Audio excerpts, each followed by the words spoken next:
देखिए हम लोग 10th में पढ़े थे ना कि जो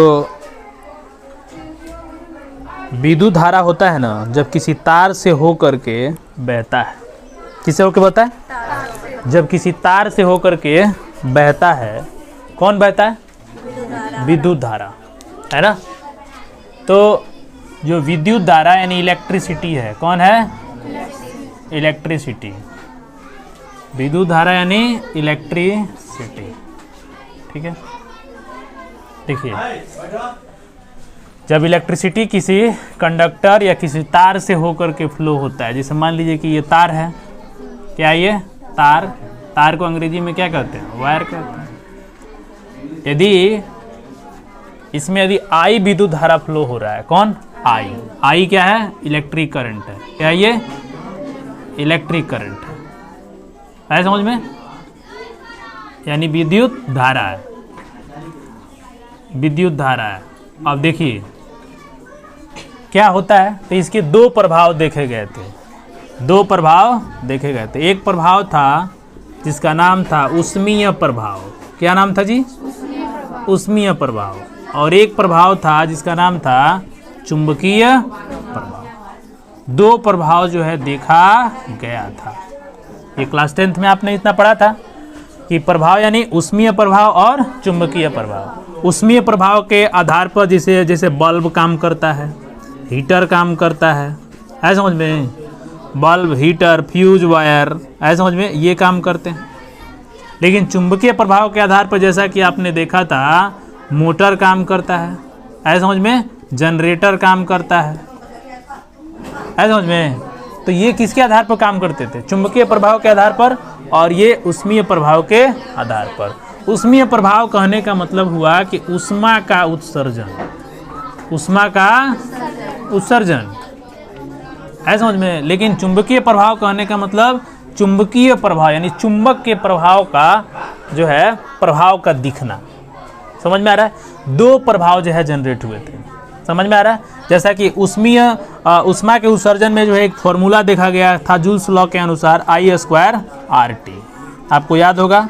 जूल्स लॉ के अनुसार, किसके अनुसार? जूल्स लॉ के अनुसार ये देखा गया था, ऐसा समझ में। जूल्स लॉ के अनुसार ये देखा गया था ऊष्मा के उत्सर्जन में कितना जो है किसी भी तार के अंदर यदि विद्युत धारा प्रवाहित की जा रही है तो कितना ऊष्मा जो है उत्सर्जित होता है। तो उसके लिए फॉर्मूला जो है देखा गया था जूल्स लॉ के अनुसार, H = I² RT। ऐसा समझ में। वह तार के प्रतिरोध पर भी निर्भर करता है। किसके? तार के प्रतिरोध पर भी निर्भर करता है, यानी तार के प्रतिरोध का समानुपाती था, उसमें प्रवाहित विद्युत धारा के वर्ग का समानुपाती था, और जो है टाइम का भी ये समानुपाती था। तब जाकर के एक फॉर्मूला निकल के आया H = I² RT। ये था विद्युत धारा का ऊष्मीय प्रभाव। जब किसी तार के अंदर जब विद्युत धारा फ्लो होता है, इलेक्ट्रिक करंट फ्लो होता है, तो उसमें ऊष्मा उत्सर्जित होती है, यानी ऊष्मा का ह्रास होता है। ये सिर्फ और सिर्फ किसकी वजह से होता है? प्रतिरोध की वजह से। जितना ही किसी तार का प्रतिरोध ज़्यादा होगा उतना ही उसका ऊष्मा ज़्यादा होगा। इसीलिए इसे हम विद्युत ऊर्जा भी कहते हैं। क्या कहते हैं? इस ऊर्जा को क्या कहते हैं? विद्युत ऊर्जा के भी नाम से जानते हैं। समझ में आ रहा है? किसके नाम से जानते हैं? विद्युत ऊर्जा के नाम से जानते हैं, ठीक है। अब रही बात चुंबकीय प्रभाव की, तो ये तो है ऊष्मा बिखेर दिया, है समझ में, ऊष्मा बिखेर दिया। अब चुंबकीय प्रभाव कैसे जो है ये दिखा, तो एक साइंटिस्ट हैं जिनका नाम था, है ना, ऑस्टेड। क्या नाम था? ऑस्टेड एक साइंटिस्ट थे। ऑस्टेड एक साइंटिस्ट थे। उन्होंने जो है एक प्रयोग किया था। क्या किया था? उन्होंने एक प्रयोग किया था, और प्रयोग के आधार पर उन्होंने बताया कि जब किसी तार के अंदर विद्युत धारा प्रवाहित करते हैं तो उसके इर्द गिर्द विद्युत क्षेत्र उत्पन्न होता है, विद्युत क्षेत्र उत्पन्न होता है। इसके लिए उन्होंने जो है एक कंपास लिया था। क्या जी? कंपास निडल, जिसको हम बोलते हैं दिक सूचक सुई। दिशा बताने वाली सुई को क्या कहते हैं? दिक सूचक सुई। कंपास निडल के नाम से जानते हैं। कंपास निडल में जो होता है ना, मैग्नेट लगा रहता है। क्या लगा रहता है? मैग्नेट लगा रहता है। और इस तरह से इसमें दो पॉइंटर होते हैं, एक नॉर्थ को बताता है और एक साउथ को बताता है। इसको कंपास निडल कहते हैं। क्या कहते हैं? कंपास निडल के नाम से इसको जाना जाता है। ये क्या बताता है? डायरेक्शन बताता है। क्या? डायरेक्शन। पुराने ज़माने में जो नाविक हुआ करते थे ना, वो चुंबक का प्रयोग करते थे। किसका? चुंबक का। चुंबक का एक सबसे बड़ा रहस्य क्या है ना? चुंबक के सबसे पहले 2 ध्रुव होते हैं। कितने ध्रुव होते हैं? 2 ध्रुव, एक नॉर्थ एक साउथ, 2 ध्रुव होते हैं। इसका खासियत यह है ना कि चुंबक को क्या करो ना, चुंबक को क्या करो, एक बीच में है ना धागे के सहारे, जैसे मान लो चुंबक हो गया, अब बीच में धागे के सहारे से बांध करके इसको सस्पेंस कर दो, लटका दो, है समझ में? तो हमेशा ये नॉर्थ साउथ में ही जाकर के क्या होता है? रुकता है। हमेशा ये नॉर्थ साउथ में ही जाकर के रुकता है समझ में? तो इसके 2 ध्रुव होते हैं। कितने ध्रुव? 2 ध्रुव। इसको अंग्रेजी में पोल कहते हैं। क्या कहते हैं? पोल कहते हैं, है ना? There are 2 poles in the bar magnet. इसको बार मैग्नेट कहते हैं। क्या? बार मैग्नेट को हिंदी में छड़ चुंबक कहा जाता है। क्या कहा जाता है? छड़ चुंबक कहा जाता है। ऐसे समझ में? एक और चुंबक होता है, इसको बोलते हैं हॉर्स शू मैग्नेट। ये घोड़े के नाल के आकार का होता है, इसको हॉर्स शू मैग्नेट के नाम से जानते हैं। इसका भी नॉर्थ पोल होता है और इसका भी साउथ पोल होता है। समझ में आया? तो इस तरह से 2 तरह के चुंबक होते हैं, छड़ चुंबक और क्या होता है? Horse shoe magnet. Horse shoe magnet यानी घोड़े का नाल चुंबक। इसको नाल चुंबक कहा जाता है। क्या कहते हैं इसको? नाल चुंबक। यू के आकार का होता है समझ में? तो ये तो प्राकृतिक चुंबक ना है, ये जो है एटमॉस्फेयर में पाए जाते हैं। लेकिन यहाँ पर ये देखा गया है कि क्या किसी कंडक्टर में या किसी चालक में किसी तार में यदि हम विद्युत धारा प्रवाहित करें तो क्या इसमें जो है चुंबकीय क्षेत्र उत्पन्न होता है या नहीं होता है समझ में? तो इसके लिए ऑस्टेड ने जो है एक क्या किया था? प्रयोग किया था। किसने? ऑस्टेड एक साइंटिस्ट थे, उन्होंने एक प्रयोग किया था। क्या प्रयोग किया था? कि उन्होंने एक कंपास निडल लिया था, उन्होंने एक सर्किट बनाई जिससे विद्युत धारा होकर के प्रवाहित हो रहा था। ठीक है। अब इस कंपास निडल को जैसे इसके पास लेकर गए तब तक इसमें क्या हो गया? डिफ्लेक्शन हो गया। डिफ्लेक्शन मतलब ये ऐसे था, अचानक जब इसके पास लेके गए तो ये क्या हो गया? डिफ्लेक्ट कर गया। कैसे डिफ्लेक्ट किया? तो इस तरह से जो है ये डिफ्लेक्ट कर गया, यानी ये नॉर्थ और ये साउथ ऐसे डिफ्लेक्ट कर गया। समझ में आया? ऐसे डिफ्लेक्ट कर गया। तो डिफ्लेक्शन का मतलब ये हुआ, इससे ये पता चला कि इस जो ये नाल चुंबक है ना, इसको यदि कोई विक्षेपित कर सकता है तो सिर्फ और सिर्फ चुंबक कर सकता है समझ में? सिर्फ और सिर्फ मैग्नेट ही कर सकता है। आखिर जरूर इस तार में जो है कोई ना कोई चुंबकीय क्षेत्र उत्पन्न हो रहा है जो इस कंपास निडल में डिफ्लेक्शन लेकर के आ रहा है। कंपास निडल में डिफ्लेक्शन लेकर के आ रहा है समझ में? कंपास निडल में डिफ्लेक्शन लेकर के कौन आ रहा है? तो कोई ना कोई एक ऐसा क्षेत्र इस तार के इर्द गिर्द बन रहा है जो डिफ्लेक्शन लेकर के आ रहा है। तो इस हिसाब से मतलब ऑरेस्टेड ने ये पता किया कि किसी भी तार के अंदर जब विद्युत धारा प्रवाहित करते हैं तो उसमें जो है चुंबकीय क्षेत्र उत्पन्न होता है, उसके इर्द गिर्द चुंबकीय क्षेत्र उत्पन्न होता है। और एक बात आपको बताया गया है कि जो समान ध्रुव होते हैं, कौन जी? समान ध्रुव कहने का मतलब हुआ है ना, यानी लाइक पोल। अंग्रेजी में क्या कहते हैं? Like pole. समान ध्रुव जो होते हैं ना, जैसे नॉर्थ नॉर्थ हो गया और साउथ साउथ हो गया, ये प्रतिकर्षित करते हैं। क्या करते हैं? ये प्रतिकर्षित, यानी इसको बोला जाता है कि ये रिपेल करते हैं। क्या करते हैं? ये रिपेल करते हैं। समझ में? नॉर्थ नॉर्थ साउथ साउथ जब पास आएंगे ना तो ये रिपेल करते हैं। क्या करते हैं? ये रिपेल करते हैं।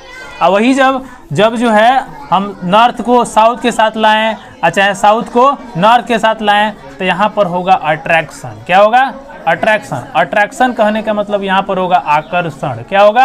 आकर्षण है। तो ये प्रक्रिया जो है यहाँ पर देखने को मिली है समझ में? कि जिस तरह से, जैसे मान लीजिए कि यहाँ पर ये क्या हो रहा है? नॉर्थ है और ये साउथ है, तो नॉर्थ ईस्ट की तरफ आकर्षित हो रहा है, इसका मतलब यहाँ क्या बन रहा है? साउथ है समझ में? यदि दूर जाएगा तो इसका मतलब ये क्या बनेगा? इसका मतलब यहाँ पर क्या बनेगा? जैसे मान लीजिए कि ऐसे दिखाया डिफ्लेक्शन, सपोज दैट, तो ऐसे डिफ्लेक्शन दिखाएगा तो ये नॉर्थ इधर जाएगा ना, साउथ। इसका मतलब यहाँ पे क्या हो रहा है? रिपेलिंग। और यहाँ पर क्या हो रहा है? अट्रैक्शन। हो रहा है कि नहीं हो रहा है? अट्रैक्शन हो रहा है कि नहीं हो रहा है? तो इस हिसाब से जो है ये पता चला था। समझ में आ रहा है? ऐसे जो है देखने को मिला था। यदि इसको उठा करके इस तार को यहाँ पर रखें, है ना, तार को, तो ऐसा स्ट्रक्चर होगा, और यहाँ पर रखें तो ये ऐसा स्ट्रक्चर होगा। समझ में आ रहा है? तो इसको आखिर डिफ्लेक्ट कौन कर रहा है? तो जरूर इस तार के अंदर कोई ना कोई प्रभाव उत्पन्न हो रहा है समझ में? यही ऑरेस्टेड का एक्सपेरिमेंट था, है ना, एक्सपेरिमेंट था जिससे पूरी दुनिया जगमगा गई, है ना, पूरी दुनिया जगमगा गई। यानी कहने का मतलब यहाँ पर अभी लिखे थे मोटर का आविष्कार हो गया, जनरेटर का आविष्कार हो गया, है समझ में? पूरी दुनिया जगमगाने का मतलब हुआ कि जो है हर मतलब लोग अब रात में भी लोग रात में भी अब दिन का मजा लेने लगे। क्यों?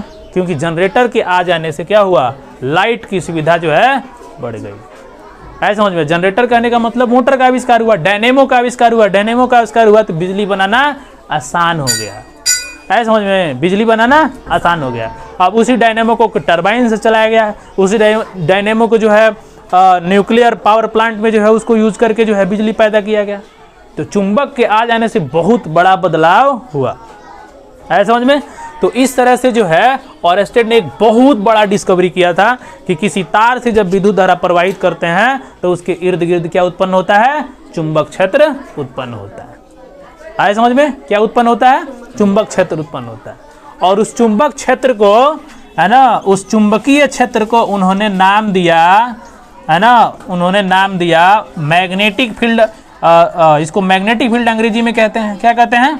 मैग्नेटिक फील्ड अंग्रेजी में कहते हैं, क्या कहते हैं इसको? Magnetic field. और इसको जो है बी से सूचित किया जाता है, किससे? बी से सूचित किया जाता है। किसको?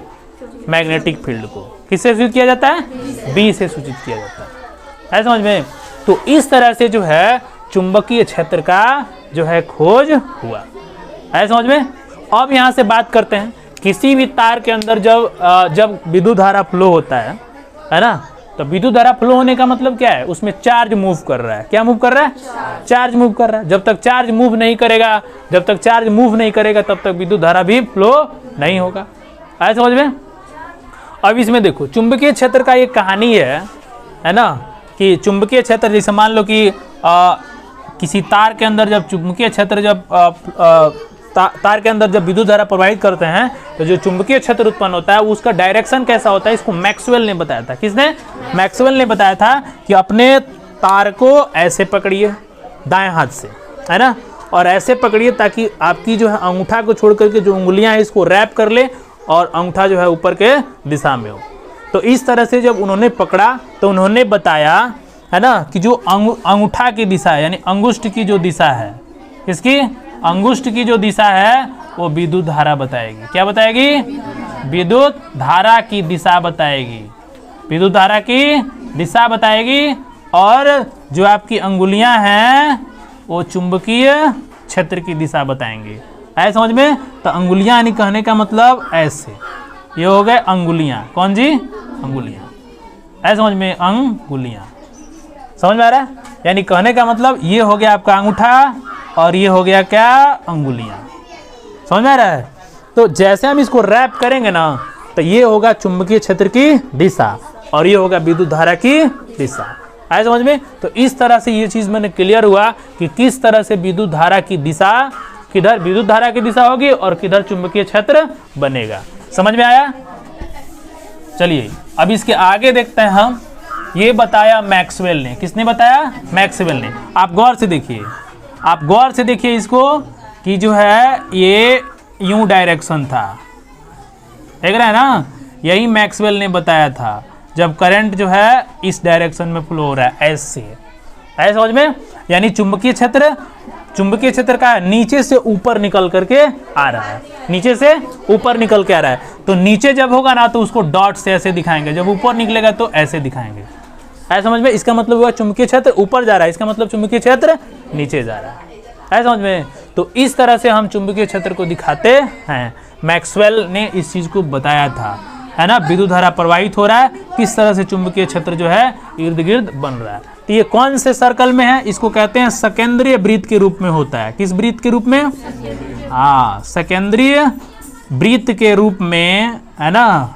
सेकेंद्रीय वृत्त के रूप में, है ना, चुंबकीय क्षेत्र की रेखाएं होती हैं, चुंबकीय क्षेत्र की रेखाएं, ये जो अरेंजमेंट दिख रहा है ना, ये एक रेखा के जैसा है, इसलिए इन्हें क्या कहा गया, चुंबकीय क्षेत्र की रेखाएं। है समझ में? यानी यानी magnetic field lines are concentric, सकेंद्रीय होती हैं। देखो सकेंद्रीय कहने का मतलब क्या हुआ, एक ही वृत्त से कई गो वृत्त जब बनेगा ना तो इसको सकेंद्रीय वृत्त कहते हैं। तो वही बात ये बताया जा रहा है कि मैग्नेटिक फील्ड लाइंस जो है ना, मैग्नेटिक फील्ड लाइंस जो है किसी भी वायर के अंदर जब फ्लो हो रहे करंट से जब बनता है तो वो कैसा होता है, सेकेंडरी वृत्त के रूप में होता है। ये बताया था मैक्सवेल ने, इसलिए इसको बोलते हैं मैक्सवेल का दक्षिण हस्त नियम। मैक्सवेल का दक्षिण हस्त अंगुष्ठ नियम, क्या नाम है, मैक्सवेल का दक्षिण हस्त अंगुष्ठ नियम। दक्षिण हस्त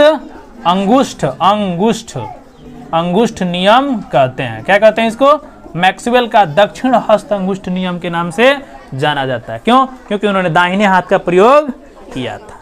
समझ में आ गया इतना तक? देखो तार केवल सीधा ही नहीं होता है, तार गोल भी होता है, जिसको हम बोलते हैं लूप। क्या लूप बोलते हैं? ऐसा समझ में, जब तार यदि गोल हो तब भी चुंबकीय क्षेत्र जो है उत्पन्न होता है। ऐसा समझ में? तो जैसे तार गोल होने का मतलब क्या हुआ, यही तार लीजिए और इसको ऐसे गोल कर दीजिए। ऐसा समझ में, ऐसे गोल कर दीजिए, और ऐसे गोल करने का मतलब हुआ इधर से करंट जाने दीजिए, तो इधर से जाएगा तो इधर से आएगा ना। तो इधर से जाने का मतलब क्या हुआ, यहाँ पे चुंबकीय क्षेत्र ऐसे बनेगा ना, और यहाँ ऐसे, अब यहाँ उल्टा बनेगा ना, यहाँ पे कैसे बनेगा, ऐसे उल्टा। देखो समझ में आ रहा है, उल्टा बनेगा, ठीक है। और ये कभी एक दूसरे के अट्रैक्शन में नहीं आएगा। क्यों नहीं आएगा? इसलिए नहीं आएगा कि ये चुंबकीय क्षेत्र की दिशा ऐसे है समझ में, यानी एक तरफ नॉर्थ है तो एक तरफ क्या है, साउथ है। आइए इधर जा रहा है तो एक तरफ नॉर्थ है तो एक तरफ क्या है, साउथ है। अब बताओ नॉर्थ कभी चिपकेगा? नहीं, कभी नहीं चिपकेगा। है समझ में? तो जब तार जो है क्लोज लूप हो, क्या हो, क्लोज लूप हो यानी बंद लूप हो, है समझ में, तब जो है चुंबकीय क्षेत्र ऐसे बनता है। समझ में आ रहा है? तब चुंबकीय क्षेत्र ऐसे बनता है। और जब ऐसे तार सीधा हो, इसको बोलते हैं स्ट्रेट वायर। क्या बोलते हैं? स्ट्रेट वायर, सीधी तार। क्या बोलते हैं इसको? सीधी तार। और ये हो गया क्लोज्ड लूप यानी बंद तार, क्लोज्ड वायर हो गया। अब इसमें विद्युत क्षेत्र ऐसे बनेगा, इसमें विद्युत क्षेत्र ऐसे बनेगा। यहाँ विद्युत क्षेत्र जो है ना कॉन्ट्रैक्ट कर जाएगा। यहाँ क्या कर जाएगा? कॉन्ट्रैक्ट। क्यों कॉन्ट्रैक्ट कर जाएगा? कि इन दोनों के बीच बल लग रहा है। अब बल लगने की वजह से यहाँ से क्या हो जाएंगे, पतरा जाएंगे। है समझ में?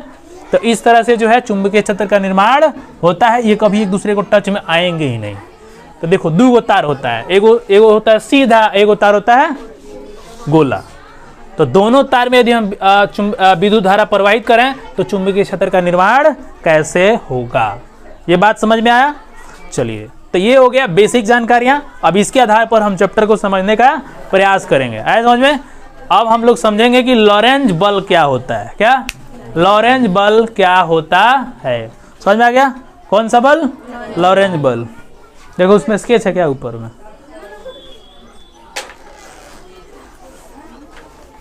बगल में स्याही है, दो भर दो, जल्दी दो भर दे। समझ में आया? इतना समझ में आ गया? तो अगला जो पॉइंट हम लोग पढ़ने वाले हैं, क्या पढ़ने वाले हैं? लॉरेंज बल। क्या पढ़ने वाले हैं?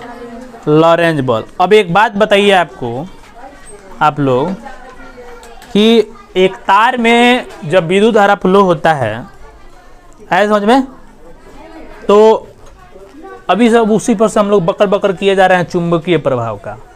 है समझ में? कौन प्रभाव? चुंबकीय प्रभाव। कौन प्रभाव? चुंबकीय प्रभाव, यानी चुंबकीय क्षेत्र का बात कर रहे थे। और भी कोई क्षेत्र होता है क्या, बताइए? आप लोग पढ़े हैं ना, इसके पहले कौन क्षेत्र पढ़े हैं? विद्युत क्षेत्र पढ़े, एकदम सही बोलियो। है समझ में?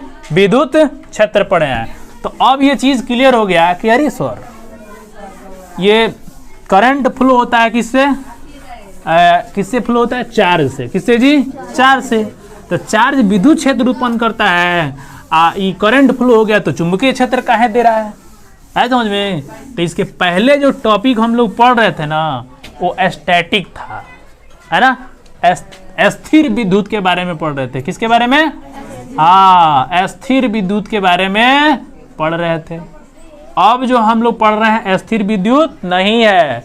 स्थिर विद्युत कहने का मतलब क्या है, ये चार्ज हो गया ना, तो इस चार्ज के गुण के बारे में हम लोग पढ़ रहे थे कि एक चार्ज यहाँ पर रहेगा तो ये अपने बाहर के दिशाओं में एक क्षेत्र प्रतिस्थापित करेगा जिसका नाम होगा, बताइए, चुंबकीय क्षेत्र। क्या नाम होगा, क्या नाम होगा, चुंबकीय क्षेत्र नाम होगा। क्या नाम होगा बताइए, चुंबकीय क्षेत्र नाम होगा। समझ में आ रहा है, क्या नाम होगा, चुंबकीय क्षेत्र। देखो तो बाहर में ये क्या, चुंबकीय क्षेत्र यानी इलेक्ट्रिक फील्ड जिसको ई कहते हैं, ये दिखाएगा। एक चार्ज यदि प्लस ले लेंगे तो ऐसे दिखाएगा, और माइनस ले लेंगे तो चुंबकीय क्षेत्र आता हुआ ऐसे, चुंबकीय क्षेत्र रेखाएं ऐसे दिखाई देंगी। ऐसे समझ में। तो देखो एक प्रभाव मिल रहा है ना हमको, चुंबकीय प्रभाव। ऐसे समझ में। अच्छा, चुंबकीय विद्युत क्षेत्र का प्रभाव, और विद्युत क्षेत्र को किसे दिखाते हैं, ई से।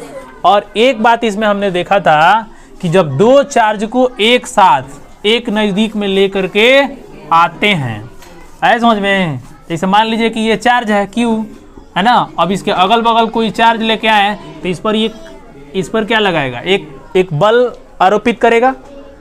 ऐसे समझ में, ये भी एक चार्ज है, ये भी एक चार्ज है, तो इस पर एक बल लगेगा, और वो बल किस दिशा में होगा, तो चुंबकीय क्षेत्र की दिशा में ही होगा। तो यहाँ से हमने एक बल निकाला था F बराबर Q इंटू ई। तो अस्थिर वैद्युत से हमने एक बल निकाला जिसका नाम था विद्युत बल। क्या नाम था जी, विद्युत बल नाम था ना, F बराबर Q इंटू ई था, विद्युत बल नाम था। लेकिन अब क्या है कि जब चार्ज फ्लो होगा तो उसकी अपनी एक वेलोसिटी होगी। अब इसे मान लीजिए कि ये तार है, अब इसके अंदर जो है, इसके अंदर चार्ज फ्लो हो रहा है, Q फ्लो हो रहा है। अब जब चार्ज फ्लो होगा तो इसकी अपनी एक वेलोसिटी होगी कि नहीं होगी। अब यहाँ पे चार्ज क्या कर रहा है, फ्लो कर रहा है, अब फ्लो करेगा तो इसकी अपनी एक क्या होगी, वेलोसिटी होगी। और जब अपनी एक वेलोसिटी होगी, है समझ में, वेलोसिटी होगी, तो इसका मतलब चार्ज क्या करेगा, मूव करेगा। और चार्ज जब मूव करेगा तो इसमें क्या उत्पन्न होगा, आई। क्या उत्पन्न होगा, आई उत्पन्न होगा। है समझ में, जब चार्ज उत्पन्न हो, चार्ज जब फ्लो होगा तो आई उत्पन्न होगा, आई उत्पन्न होगा तो इसके इर्द गिर्द क्या बनेगा, चुंबकीय क्षेत्र बनेगा, यानी बी बनेगा। समझ में आ रहा है, यानी जितना ही जो है चार्ज ज्यादा तेजी से मूव करेगा उतना ही चुंबकीय क्षेत्र ज्यादा बनेगा।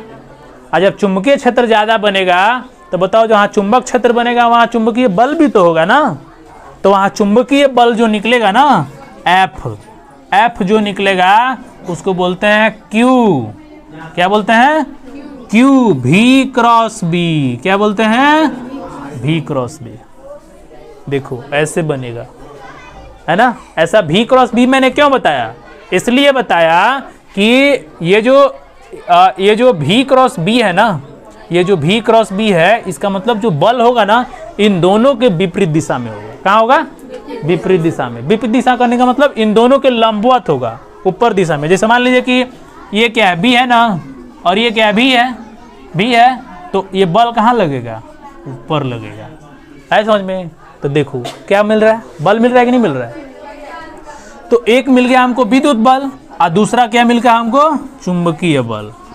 और चुंबकीय बल किस पर डिपेंड करता है, चुंबकीय बल किस पर डिपेंड करेगा, चार्ज के वेग पर, चार्ज के वेग पर डिपेंड करेगा। है समझ में। और साथ साथ कितना चुंबकीय क्षेत्र है उस पर डिपेंड करेगा। तो इसको बोलते हैं V क्रॉस B, यानी ये हो गया स्केलर प्रोडक्ट। क्या हो गया, अदिश गुणनफल, सॉरी सदिश गुणनफल। क्या कहेंगे इसको, सदिश गुणनफल कहेंगे। V क्रॉस B यानी वेक्टर प्रोडक्ट हो गया ये। क्या हो गया ये, वेक्टर प्रोडक्ट। है समझ में, सदिश गुणनफल हो गया। तो जो चुंबकीय बल होता है वो सदिश गुणनफल डिपेंड करता है। किसका किसका सदिश गुणनफल, चार्ज के वेग का और उत्पन्न चुंबकीय क्षेत्र का। है समझ में। और इस तरह से दो बल मिल गया, एक मिल गया F कौन, विद्युत, एक मिल गया कौन, F चुंबकीय। समझ में आ रहा है। अब इन दोनों बलों को जब हम मिला देंगे तो एक नया बल बनेगा जिसको हम कहेंगे लॉरेंज बल। अब बात आपको समझ में आ गया। लॉरेंज बल दो बलों से मिलकर बना है। किससे, किस बल से, विद्युत बल और चुंबकीय बल, विद्युत बल और चुंबकीय बल से मिल करके क्या बना है? लॉरेंज बल बना है। क्या बना है? लॉरेंज बल बना। ये बात आपको समझ में आ गया? तो लॉरेंज बल क्या मतलब क्या होता है? विद्युत बल और चुंबकीय बल को मिला के क्या बना? लॉरेंज। इसका मतलब एक चार्ज जो होता है यदि मूव करेगा तो विद्युत धारा उत्पन्न करेगा, अब विद्युत धारा उत्पन्न करेगा तो चुंबकीय क्षेत्र बनेगा, और चुंबकीय क्षेत्र बनेगा तो वहां चुंबकीय बल बनेगा, और चुंबकीय बल बनेगा। हर चार्ज का अपना एक विद्युत बल होता ही है, हर चार्ज का अपना एक क्या विद्युत क्षेत्र होता है, और विद्युत क्षेत्र होगा तो क्या बनाएगा? विद्युत बल बनाएगा। इस तरह से दोनों बलों को यदि मिला दिया जाए तो इसे हम कौन सा बल कहते हैं? लॉरेंज बल। कौन सा बल? लॉरेंज बल के नाम से जानते हैं। अब समझ में आ गया लॉरेंज बल क्या होता है? लॉरेंज बल दो बलों से मिला के बनाया गया, एफ इलेक्ट्रिसिटी, इलेक्ट्रिक फोर्स और मैग्नेटिक फोर्स है, समझ में? तो इसको शॉर्ट फॉर्म में ऐसे भी लिख सकते हैं, F Lorentz equal to F electricity plus F magnetic force. समझ में आ गया? तो अब इन दोनों बलों को लिखा जाए लॉरेंज बल को तो हम क्या लिखेंगे बताइए? Q इंटू ई लिखेंगे ना। यहाँ पर क्या लिखे हैं? Q V cross B। अब यहाँ से आप Q कॉमन कर लीजिए, तो Q जब कॉमन कीजिएगा तो ये क्या बनेगा? E cross E plus V cross B बनेगा कि नहीं बनेगा? है समझ में? V क्रॉस B बनेगा ना। तो इस तरह से जो है आपका लॉरेंज बल ऐसे दिखाते हैं। लेकिन आप बताइए जब A क्रॉस B होता है तो आपको हमने वेक्टर में सिखाया था AB साइन थीटा। क्या सिखाया था? AB sine theta. तो इसके हिसाब से जो FL है वो Q into E plus VB sine theta होगा कि नहीं होगा? बोलो होगा कि नहीं होगा? होगा ना, VB साइन थीटा। क्या होगा? VB sine theta. यानी लॉरेंज बल Q into E plus VB sine theta हो जाएगा। है समझ में? तो इस तरह से जो है हम ये चीज़ जो है समझ सकते हैं कि लॉरेंज बल क्या होता है। तो लॉरेंज बल क्या होता है समझ में आ गया? अब यहाँ पर थीटा को यदि 90 कर दिया जाए तो F मैक्सिमम कितना होगा? F मैक्सिमम Q इंटू ई होगा, Q into E plus VB हो जाएगा, नहीं हो जाएगा? यदि थीटा को 0 कर दिया जाए तब क्या होगा? तब तो ये थीटा को जहाँ 0 करेंगे तो ये पूरा सिस्टम 0 हो गया, और ये पूरा सिस्टम 0 हो गया तो FL क्या हो जाएगा? सिर्फ Q इंटू ई के बराबर रह जाएगा। है समझ में? इतना तक कोई दिक्कत? तो इस तरह से जो है हमने लॉरेंज बल को समझ लिया। क्या समझ लिया? लॉरेंज बल को समझ लिया। यहाँ तक कोई दिक्कत? लॉरेंज बल क्या है? तो लॉरेंज बल दो क्षेत्रों से मिलकर बना है ना, दो बलों से मिलकर बना है, चुंबकीय बल और विद्युत बल से मिलकर के बना है। क्यों जी, समझ में आया? तो ये क्वेश्चन जो है एग्जाम में पूछा जाता है, यहाँ तक नीट में भी जो है इससे प्रश्न पूछा जाता है। ऐसे में आपको क्या पढ़ना है? अब इसी का जो है अगला एक्सप्लेनेशन होगा, है ना। एक है वीओ सावर्त, क्या नाम है? वीओ सावर्त। ऐसे समझ में? एक वीओ सावर्त, ये दो अलग अलग आदमी हैं, एक ही आदमी नहीं है। ये वीओ है, ये इसको अंग्रेजी में क्या बोलते हैं? बायो। ये है सावर्त। ये दोनों मिलके एक नियम दे दिए जिसको नाम है वीओ सावर्त नियम। है समझ में? वीओ सावर्त नियम का मतलब क्या है कि चुंबकीय क्षेत्र किन किन बातों पर निर्भर करता है, इसके बारे में ये बताएं। है समझ में? चुंबकीय क्षेत्र किन किन बातों पर निर्भर करता है, ये चुंबकीय क्षेत्र के लिए नियम दिए हैं। किसके लिए? चुंबकीय क्षेत्र के लिए नियम दिए हुए हैं। ठीक है, इसके बारे में हम लोग कल चर्चा करेंगे।